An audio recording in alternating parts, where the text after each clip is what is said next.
예수님이 왜 이 땅에 오셨나요? 대답해 보세요. 예수님이 왜 이 땅에 오셨을까요? 바로 저와 여러분을 구원하시기 위하여 주님이 이 땅에 높고 높은 보좌를 버리시고 이 땅에 오신 줄로 믿습니다.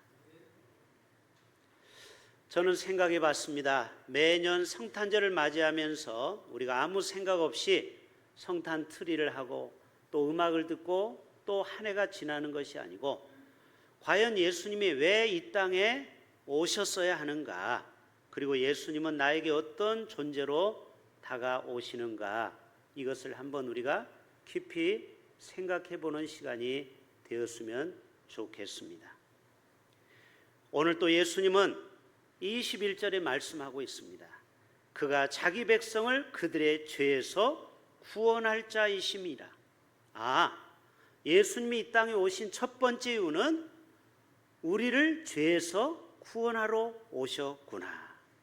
어떤 사람은 질병에서, 또 가난에서, 저주에서, 각종 중독에서, 술과 마약과 도박에서, 그 무서운 올무에서 그 빠져나오지 못하는 사람이 예수님의 빛을 보고 그 모든 결박을 풀고 새로운 삶을 살아가는 사람이 얼마나 많은지 모릅니다. 바로 예수님은 이 땅에 나같이 죄인을 구원하러 이 땅에 오신 줄로 믿습니다. 여기 히타 좀 꺼주시고요. 자, 여러분 지금 세계 인구가 얼마나 되는지 아십니까? 얼마 전에 우리가 학교에서 배운 거는 75억으로 배웠는데 여러분 벌써 80억이 되고요. 2070년도가 되면은 100억이 넘게 됩니다. 이상하죠? 우리나라는 아이를 1.75명밖에 안 낳는데 왜 이렇게 인구가 늘까요? 우리나라만 인구를 적게 낳지 저 중앙아시아나 아프리카는요, 또 이슬람은요 10명, 12명 그냥 낳는 대로 낳습니다. 그러니까 인구는 계속 폭발하고 있어요. 생각해 보세요. 지금까지 인류 이후에 사람들이 얼마나 왔다가 태어나고 죽었을까? 태어나고 장성하고 또 나이가 먹고 또 하나님 앞에 가는 이 순환이 계속 출생과 죽음의 이 사이클이 있겠죠. 아마 수백억, 수천억이 태어나고 죽었을 것입니다. 그런데 유독 한 사람, 그 사람의 탄생일을 카렌다에다가 빨간 날로 지정하고 국가 공휴일로 쉬는 그 주인공이 있어요. 그 주인공이 누구죠? 예수 그리스도죠. 여러분의 생일날 빨간 글씨로 쓰여 있습니까? 여러분 혼자 동그라미 쳐놨죠. 내 생일. 주위 사람 보라고. 저도 11월 17일 지났는데요. 아무도 제 생일을 기억하는 사람은 없어요. 그런데 예수님 생일만은 전 세계가 다 기억하고 그날을 즐거워하고 기뻐하고 있어요. 왜 그럴까요? 바로 예수님이 이 땅에 오시면 구세주로 오셨다라는 사실입니다.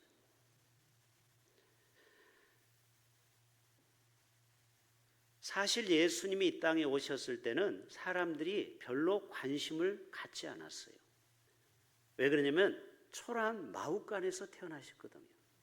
화려한 조명을 받고 기자들이 와서 사진을 퍽퍽 찍고 저 영국의 왕자가 태어나 보세요. 얼마나 뉴스감이 되겠습니까?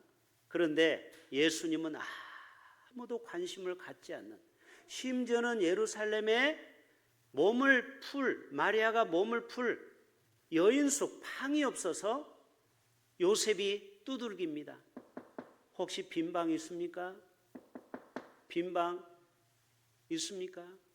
여러분 예나 지금이나 이런 성탄절 또 연말 연시 되면은요, 사람들이 새해를 맞이하기 위해서 다 숙소를 미리 예약을 해요. 좋은 호텔은 막 1년 전부터, 몇 달 전부터 예약을 하잖아요. 그러니까 방이 하나도 없는 겁니다. 그래서 어쩔 수 없이 누추한 마구간에 가서 예수님이 말구유에 누이시고 거기에서 탄생을 한 거예요. 참 기가 막힌 일이죠. 저와 여러분이 이 사실을 알았으면 빨리 예수님 우리 집에 오세요 하고 그냥 방을 뜨끈뜨끈하게 하고 모포를 최고 좋은 거로 깔아드렸지 않겠어요? 예수님은 이 땅에 그렇게 천한 모습으로 오셨어요. 그러나 예수님은 우리를 구원하러 이 땅에 오셨다라는 사실입니다. 어제 포항해병대 교육훈련단에서 1312기 해병대 세례식을 목사님들, 장로님들 한 20몇 명이 가서 저도 가서 세례를 베풀었습니다. 약 300명 정도가 세례를 받았는데 제 앞에 온 청년들은 한 30여 명 됐어요. 그런데 나중에는 이제 목이 아프더라고요. 계속 세례를 베풀고 또 간절히 축복 기도를 해줬어요. 저는 이런 생각을 해봐요. 제가 베푼 그 30명이 나중에 사회 나가서 각자 교회 가서 신앙생활 하다가 저들이 장로님이 되고 목사님이 되고 선교사님이 됐을 때 아마 나와서 간증할 겁니다. 이름도 모르고 성도 모르는데 어떤 목사님이 와서 저에게 물로 세례를 베풀게 되고 제가 예수를 믿고 이렇게 장로가 되고 목사가 됐습니다. 여러분, 이게 하나님의 놀라운 신비로운 구원의 사건이죠. 저는 거기에 갈 계획이 전혀 없었습니다. 제가 이 부산 지부에 군복음화 선교회 서기를 어떻게 통합치게 할 분이 없어서 제가 어떻게 하다 보니까 맡게 돼서 저도 갑자기 포항을 갔다 오게 된 거예요. 저는 목회 계획에 원래 계획이 없었어요. 또 훈련받는 그 청년들이 저한테 세례받을 것을 꿈에도 생각하지 못했을 겁니다. 그러나 하나님은요, 우리를 이렇게 만나게 하고 세례를 받게 하고 예수 믿고 구원받게 하는 것이 다 하나님의 크신 뜻과 섭리 안에 있는 줄로 믿습니다. 여러분, 사형리에 대해서 우리 다 배우셨을 거예요. 4가지 세상에는 영적 원리가 있어요. 그 첫 번째 원리가 뭔지 아세요? 하나님은 당신을 사랑하시며 당신을 위한 놀라운 계획을 가지고 계십니다. 바로 예수님이 이 땅에 오신 것은 저와 여러분을 구원하러 오셨다라는 사실입니다. 두 번째 사원리 중에 두 번째는 사람은 죄에 빠져 하나님으로부터 떠나 있습니다. 그러므로 하나님의 사랑과 계획을 알 수도 없고 또 그것을 체험할 수 없습니다. 제3계명, 제3원리, 예수 그리스도만이 사람의 죄를 해결할 수 있는 하나님의 유일한 길입니다. 당신은 그를 통하여 당신에 대한 하나님의 사랑과 계획을 알게 되며 또 그것을 체험하게 됩니다. 어제 같이 갔던 우리 노회에 배 목사님이라는 분이 계십니다. 이분은 군 생활을 30년 동안 소령으로 계시다가 중령으로 예편하셨는데요. 그분이 이런 간증을 하더라고요. 자기가 왜 예수를 믿고 목사가 됐는지. 여러분, 양산에 가다 보면 가지산이라고 있어요. 들어보셨죠? 전쟁이 나면은 우리나라 공수부대는 북한으로 무조건 비행기가 떨어뜨립니다. 낙하산을. 자기들 군대는 함경도 무슨 마을로 가게 되어 있어요. 그런데 전쟁이 안 나면 함경도 갈 수 있어요, 없어요? 가면은 전쟁이 나죠. 갑자기 적기가 들어오니까. 그래서 훈련하는 데가 가지산이에요. 그런데 그때 아주 태풍이 많이 몰려오는 8월 달에 자기 병사와 함께, 자기는 중대장인데 30명 정도가 낙하산을 타고 가지산에 떨어뜨린 거예요. 그러니까 툭툭툭툭툭 떨어져 가지고 낙하산을 빨리 접고 목적지까지, 연병장까지 초등학교를 가야 돼요. 그런데 그때 태풍이 불기 시작했어요. 여러분, 8월 달에 얼마나 큰 태풍이 많습니까? 계곡바람은요 대단하더래요. 전쟁은 저리 가라. 그래서 나중에 병사들을 헤아려 봤더니 세상에 2명이 없어졌어요. 병사가. 그때 이분이 초등학교 때 자기가 예수를 믿었는데 이 배 목사님이 지금 목사님이 됐지만 이 중대장이 얼마나 간절히 하나님 앞에 가지산에 가서 기도했는지 모른다라. 여러분, 중대장이 병사를 2명을 분실되고 실종되면 자기 진급에 큰 어려움이 있어요. 책임을 져야 돼요. 얼마나 다급했던지 1시간 동안 간절히 자기가 옛날에 믿었던 하나님 제발 구원해달라고, 우리 병사 2명을 제발 살려달라고. 얘네들이 태풍을 해서 에녹처럼 하늘로 승천했는지 아니면 어느 산으로 떨어졌는지 알 수가 없는 거예요.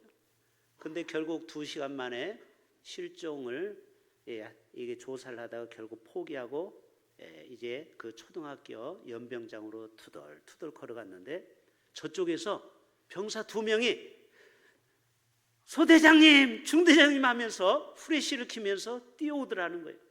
알고 봤더니 이 병사들은 태풍에 한 5m가 날아가지고 정신을 차려가지고 불빛을 찾아서 결국 그 초등학교에 와서 훈련을 잘 마치게 되었다라는 거예요. 그래서 이 배 목사님이 그때 결심을 한 거예요. 나는 절대로 이제는 내가 아무리 훌륭한 지도자가 되어도 하나님이 도와주셔야 우리의 병사들을 지킬 수 있구나. 그래서 이분이 예편하고 부산장신에 가서 목사 안수를 받고 지금은 군대 선교 목사가 되었어요. 여러분, 오늘도 예수님이 이 땅에 오신 목적은 알 수 없어요. 하나님이 이분을 어떻게 목사로 만들 수 있었겠습니까? 군인을. 하나님에게는 다 선하신 뜻이 있는 줄로 믿습니다. 여러분, 우리 주위에 보면은 정말 몸이 불편한 장애우들이 얼마나 많은지 몰라요. 특별히 후천적 장애를 가진 사람 중에 2 다리를 못 쓰는 휠체어를 타고 다니는 박위라는 청년 들어보셨죠? 위라클이라는 그 유튜버를 만들고. 그런데 이 청년이 올해 결혼을 했죠. 누구하고 결혼했어요? 송지은이라는 탤런트하고 결혼을 했죠. 얼마나 둘이 기독교인 청년들이 사랑하고 항상 기도하며 참 본이 되는 신앙생활을 하고 있어요. 여러분, 자기가 장애를 입을 줄 상상이나 했겠습니까? 그리고 2 다리가 평생 휠체어를 타는 장애인인데 누가 자기에게 결혼을 하자고 할까 했는데 한 여자가 시집을 왔어요. 얼마나 얼굴도 이쁘고 마음씨도 고운 송지은이라는 탤런트와 결혼할 거를 상상이나 했겠습니까? 여러분, 하나님은 이처럼 각자 개인에게 위대한 계획을 가지고 계시는 줄로 믿습니다. 바로 예수님이 이 땅에 오신 목적은 우리를 구원하러 오셨다라는 거예요. 절망에서, 좌절에서, 사망의 그늘에서 우리를 구원하러 오셨다라는 거예요. 여러분, 아브라함에게 지금부터 3,500년 전에 이미 예수 그리스도를 이 땅에 보내실 것을 예언했어요. 창세기 22장에 내가 내게 큰 복을 주고 내 씨로 크게 성하여 하늘의 별과 같고 바닷가의 모래와 같게 하리니 내 씨가 대적의 문을 얻으리라. 천하 만민이 복을 얻으리니. 자, 이 복이 누구로 갑니까? 아브라함이 이삭으로, 야곱으로, 요셉으로, 그리고 요셉의 가문에 다윗 왕이 나오고 그리고 다윗 왕 가문에 예수 그리스도가 탄생하는 줄로 믿습니다. 하나님의 뜻은 아브라함부터 요셉으로부터 다윗 왕으로부터 예수의 탄생까지 이 모든 것이 하나님의 프로세스에 있었다라는 거예요. 참 기가 막히죠. 여러분, 다윗을 통해서 이사야를 통해서 이새의 줄기에서 한 싹이 나며 그 뿌리에서 한 가지가 나서 결실할 것이요 열방이 그에게로 돌아오리라. 이사야 선지자는요 BC 700년 전 선지자예요. 예수님이 오시기 전 700년 전에 예수님이 한 이삭에서 가지가 돼서 만민을 구원하리라. 이것이 벌써 다 예언되었다라는 것입니다. 2 번째, 예수님이 이 땅에 오시면요 바로 처녀의 몸에서 동정녀 탄생했다라는 기적 이야기입니다. 여러분, 기독교는 기적의 종교인 줄로 믿습니다. 죽은 자를 살려내고 또 예수님이 3일 만에 부활한 것도 기적이지만 또 하나의 기적 중에 하나가 뭐냐면 처녀의 몸에서 예수님이 탄생했다라는 거예요. 자, 여러분, 처녀가 어떻게 애를 낳겠어요? 그런데 하나님의 능력을 보여주기 위해서 요셉과 동침하지 않고 따로 떨어져 있었는데 때가 되매 애를 낳게 된 거예요. 여러분, 그 당시에 여인이 애를 베고 결혼도 안 했는데 애가 먼저 들었으면요 부정하다고 돌을 들어서 다 그 여인을 죽입니다. 그러니까 얼마나 위험한 상황에 처했습니까? 이 마리아나 요셉이나. 그런데도 마리아와 요셉은 성령님의 음성에 순종하고 그때까지 각방을 쓰고 하나님의 방법으로 동정녀를 통하여 아이를 보게 한 거예요. 왜 그랬을까요? 죄가 조금도 없다라는 것을 보여주기 위함입니다. 아담 이후로 모든 인간은 죄성을 타고난 줄로 믿습니다. 그러니까 인간과 접촉해서 애를 낳으면 또 죄의 씨앗이 되기 때문에 원천적으로 남자를 보지 않고 스스로 애를 볼 수 있도록 완전 무결한 예수 그리스도를 이 땅에 보내주셨어요. 여러분, 동정녀의 탄생은 한 사람의 작은 순종에서부터 시작이 된 거예요. 만약에 요셉이나 마리아가 순종 안 해봐요, 예수님을 낳을 수가 없어요. 오늘도 우리는 예수님이 이 땅에 오신 두 번째 사건을, 동정녀 탄생을 기억하면서 이 성탄절에 여러분에게 주시는 메시지는 바로 작은 순종의 삶을 살아가시기를 부탁드립니다. 벳세다 광야에서 어린 소년이 도시락을 주님 앞에 순종함으로 드렸을 때 5,000명이 먹고 12광주리를 낳게 되었어요. 또 가나 혼인잔치에 포도주가 떨어졌을 때 6항아리에 물을 가득 채우고 그를 떠다 주라 할 때 그 종들은 순종을 하고 갖다 주니까 회당장이 먹어보고, 이야, 세상에 이런 포도주가 어떻게 나올 수 있느냐. 여러분, 물이 변하여 포도주가 되는 기적을 경험하게 된 것입니다. 저와 여러분도 작은 순종을 결단하세요. 그럴 때 하나님은 여러분의 인생의 미래에 이러한 놀라운 기적을 베풀어 주실 줄로 믿습니다. 마지막 예수님이 이 땅에 오신 것은 바로 임마누엘로 우리와 함께 하시기 위해서 오신 것입니다. 우리 22절 23절에 말씀하고 있죠. 처녀가 잉태하여 아들을 낳을 것이요 그 이름을 누구라 하리라? 그게 누구라 하리라? 임마누엘. 임이라는 것은 위드 가셔요. 하나님이 우리와 함께 하신다. 여러분, 지금 러시아와 우크라이나가 지금 1000일이 넘도록 전쟁이 끝날 줄을 몰라요. 지금 러시아와 또 헤즈볼라가 지금 2달 동안 휴전을 했어요. 그것만 해도 다행이죠. 여러분, 끊임없는 전쟁이 일어나지만 지금도 그 전쟁통에도 기도하는 사람이 있다라는 거예요. 하나님은 오늘 또 임마누엘로 우리의 어떠한 환경과 초월해서 우리와 함께하여 주시는 줄로 믿습니다. 경제적 어려움을 당하는 분이 혹시 이 중에 계십니까? 또 직장을 구하려고 하는데 어려운 취준생이 계십니까? 또 대학을 시험을 기대하고 지금 준비하는 대학 수능을 치르고 지금 긴장 속에 기다리는 수험생이 있습니까? 또 몸이 아파서 하나님의 치유를 간절히 기다리는 환우분이 계십니까? 또 자녀 문제로 눈물로 밤을 지새우는 부모님이 계십니까? 위로를 드립니다. 하나님은 여러분과 영원히 떠나지 않고 함께하여 주실 줄로 믿습니다. 여러분에게 물어볼게요. 하나님의 사랑의 최고의 이벤트는 뭘까요?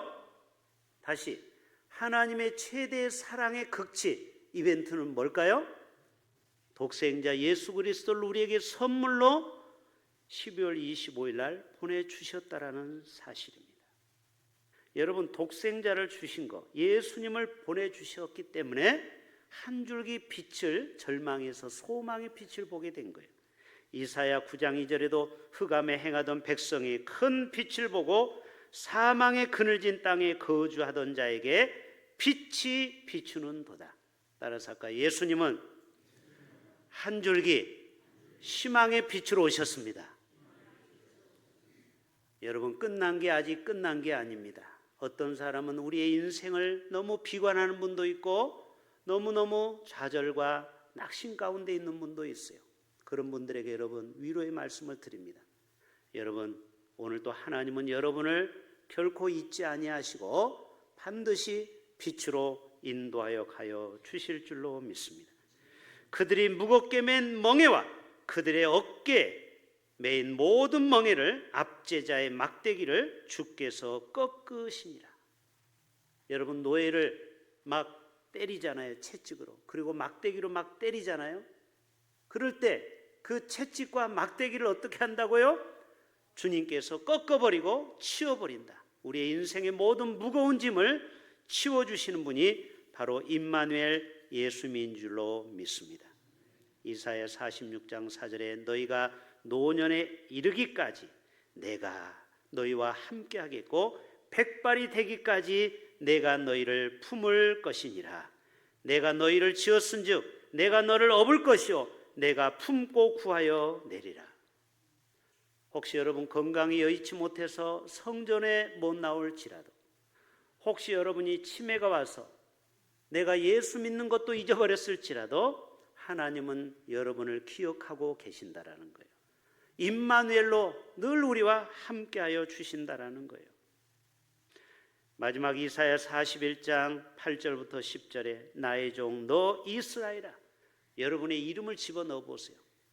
나의 종 너 아무개야, 내가 택한 아무개야, 나의 벗 아브라함의 자손아, 내가 땅 끝에서부터 너를 붙들며 땅 모퉁에서부터 너를 부르고 내게 이르기를 너는 나의 종이라, 내가 너를 택하고 싫어하여 버리지 아니하였다 하였노라.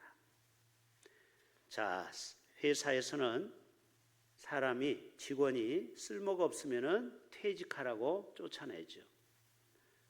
세상은요 냉정하죠.